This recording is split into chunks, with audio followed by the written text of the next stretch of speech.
Hello everyone, it's Charlton. Please subscribe to my channel. Tap the notification bell, like this video. That helps me to keep making videos. I'd appreciate it majorly.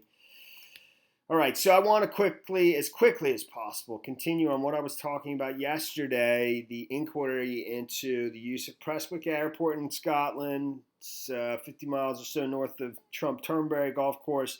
The things that caught my attention is where they're inquiring about a certain time period beginning in October 2017. That's what drew my attention, because if you watch my channel, I focused pretty heavily on the Las Vegas shooting, and that's when the Las Vegas shooting happened. So the inquiry is part of a broader, previously unreported probe in the U.S. military expenditures at and around the Trump property in Scotland. According to a letter the panel sent to the Pentagon in June, the military has spent $11 million on fuel at Prestwick Airport, the closest airport to Trump Turnberry, since October 2011.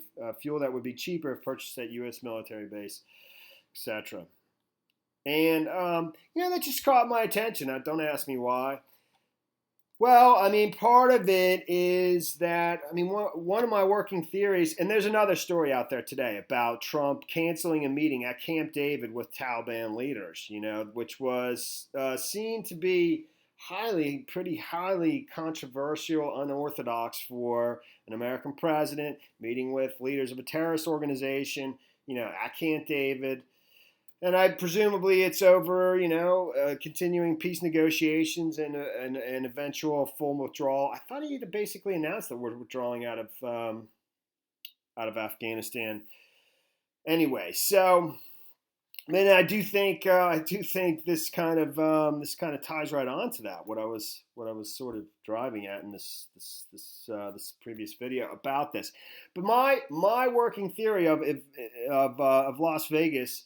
The Las Vegas shooting, I always kind of thought from the very beginning, and that the shooter, that Paddock, was basically part of the large drug running operation. That he was the accountant and he was also a pilot, of that drug running operation. And my working theory was that he would routinely come into the hotel, for an extended stay. He would come in with a ton of bags with his stuff because he'd be there for a few months, or whatever.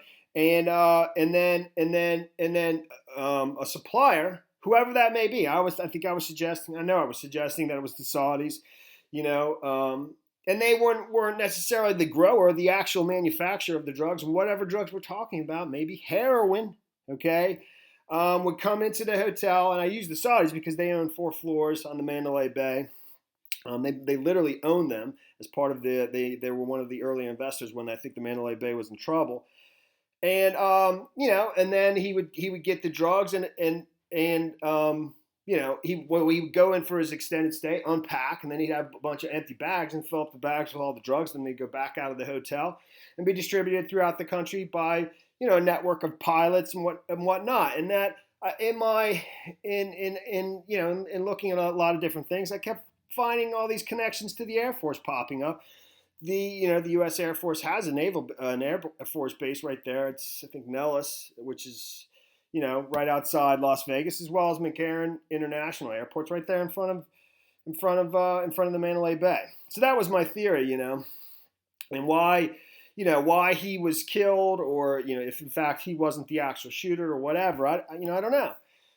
But so when I saw this, that definitely caught my attention. Okay, it kind of worked to some of those same thoughts, right?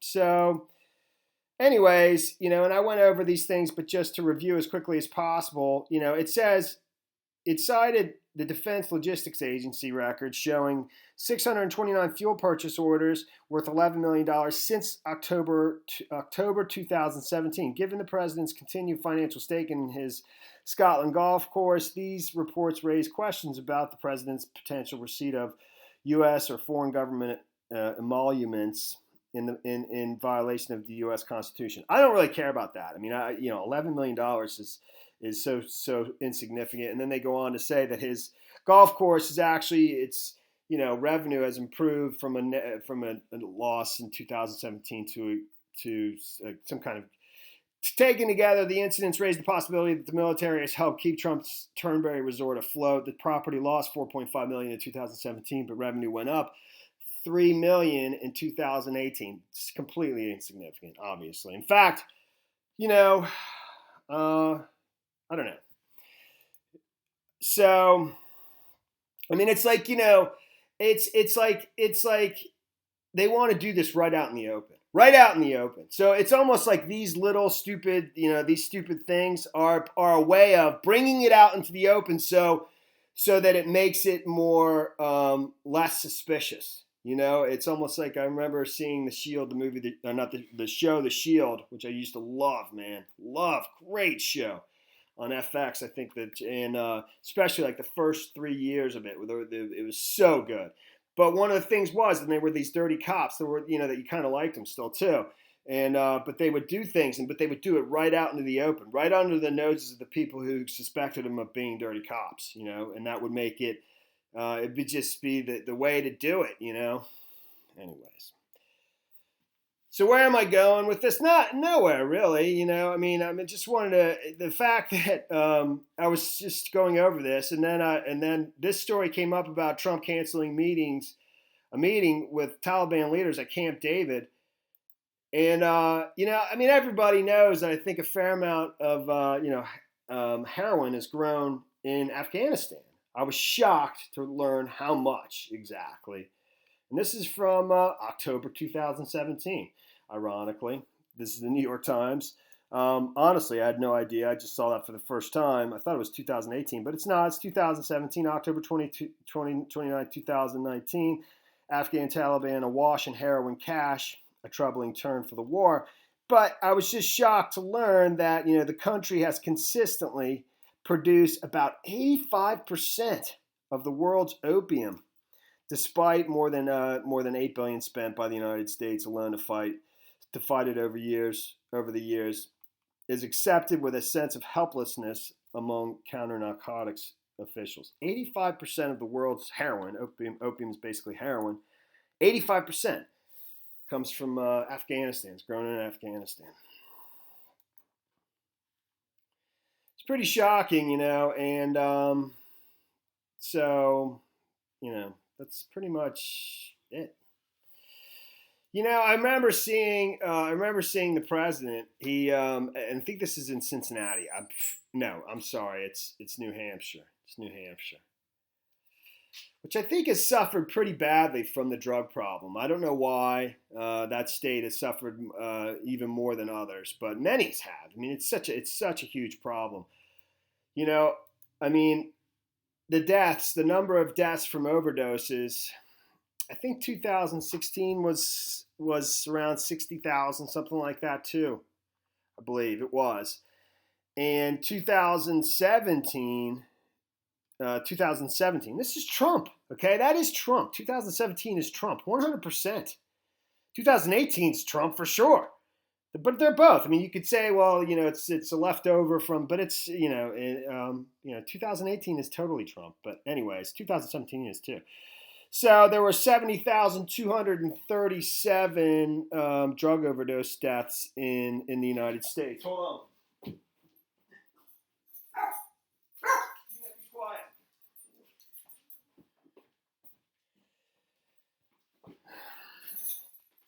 So 70,237 times 0.94941. No, 94949, excuse me. That would be minus 5%, 5.1%. So, and that comes to 66,654. That's the number of deaths from overdoses in 2018, because they won't even give you the number. I wonder if we'll ever even see the number. I bet we won't. We are almost into 2020. We're talking about 2018, not 2019. We're almost into 2020.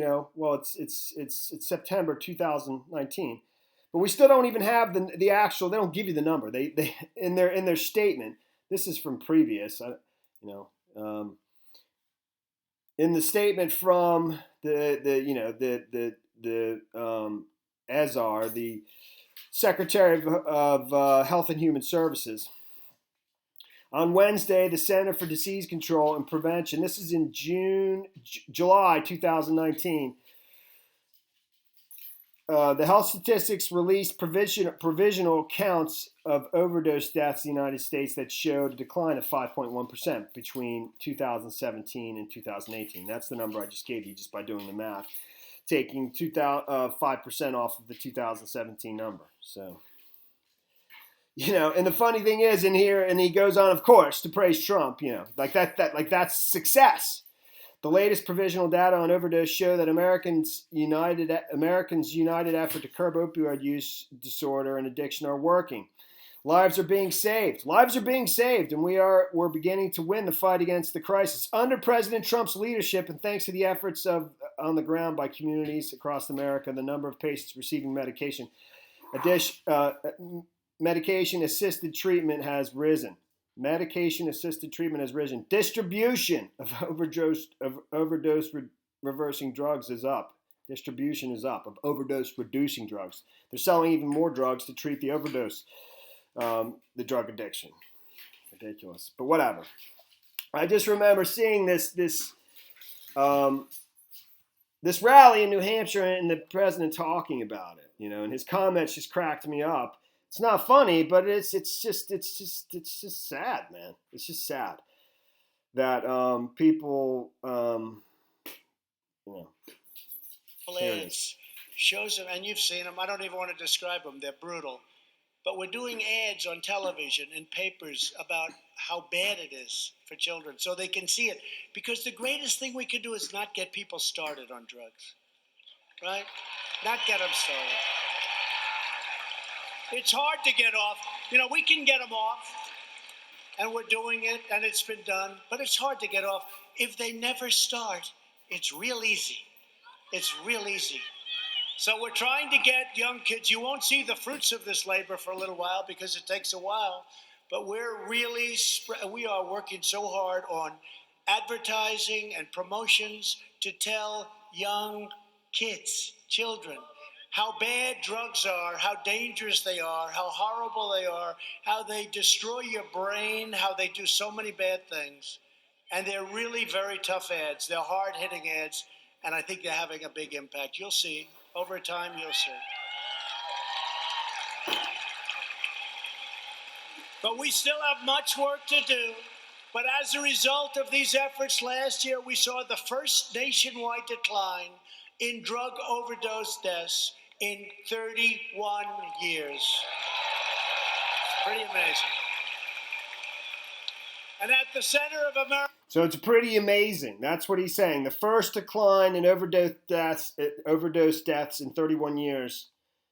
And so basically, this number of people dead from overdoses, that's pretty amazing. Like pretty amazingly good, I would assume he's saying. He's not saying he's doing a pretty amazingly bad job. He's saying that's pretty amazing. 66,654 people dead from overdoses. That's pretty amazing because they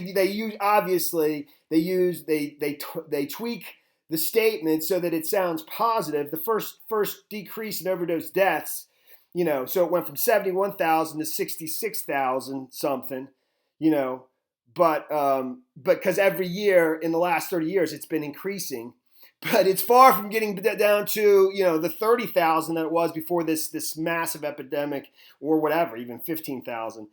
But that's pretty amazing. That's a pretty amazing good job. It's just pathetic, man. And sadly, people cheer like that's something good. They just don't know that that's completely warped. And that's the story there, man. That is the story there, dude. Thanks for watching my videos. Please subscribe to my channel. Give me a like down below. I'll see you in the next video. Later, man.